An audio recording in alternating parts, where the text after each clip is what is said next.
While Americans of the early republic celebrated their new political equality, at least for white men, there still remained inequality in terms of economic status that was complicated now by a turn away from older markers of position, like owning land, towards consumer goods, especially in the 1820s, 1830s, 1840s, as Americans moved towards that wage work.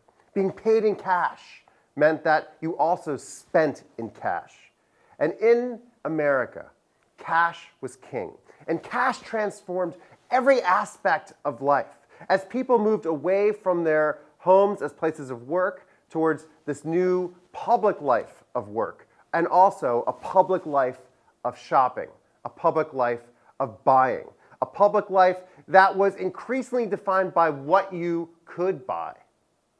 No place in America is better to understand this than New York City. It was a city of trade, and that meant a city of sailors, a city of clerks, and all the people who were there to support the trade. So this was a place where this new meaning of the wage relation really came to the fore, a place where cash could be spent and cash could be earned. Thinking about cash in New York City reveals this big transformation. On the one hand, you have new institutions of retail, like Macy's, that we're going to be talking about. And on the other hand, it reveals the limits of what can and can't be bought. Can you buy textiles? Yes. Can you buy cloth? Yes. But can you buy people? Can you buy women's bodies? That is prostitution. If the largest industry in New York City was trade, the second largest was prostitution. So thinking about this as a way to reveal both the limits of the cash economy and this new consumer society is what we're thinking about today in thinking about New York City and the cash economy. New York was at the center of a vast trade network, both from the new railroads from the west, as well as all the goods coming up from the south. And of course, all that money being invested from Europe. And at the center of this nexus was a new class of wage workers known as clerks. Clerks, who with their scribbling pens oversaw all the vast movement of those goods through New York's ports. The most important thing to realize about cash, and it's hard for us today to think about it this way, is that it is anonymous. That cash is anonymous, like the city itself. And if the older world of consumption, an older world of production, was always based in the home, was always based around people that you knew, the city was a place of strangers. And this consumer economy was also a place of strangers and strangeness. Cash was anonymous, as were these new markets.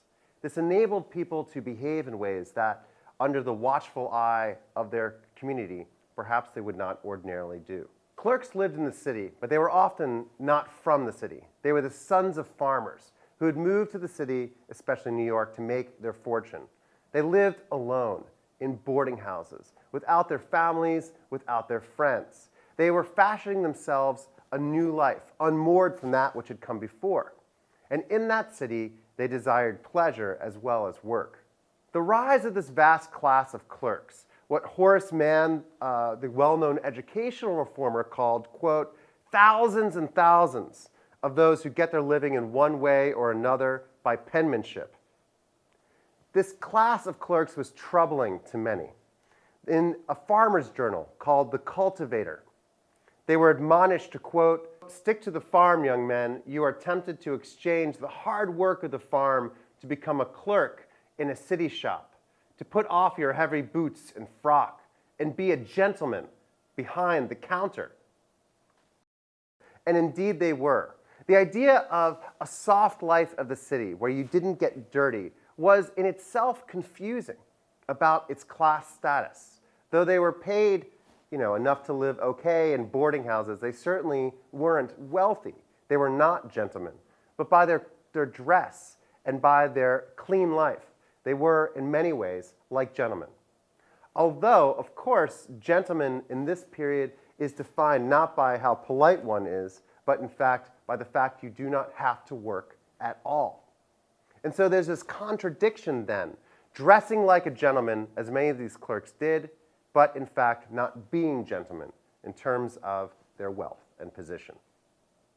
Think about what control meant in this system. Clerks were not independent workers. They were not independent producers. They had to listen to their boss. They had to, quote, fetch and carry like a spaniel.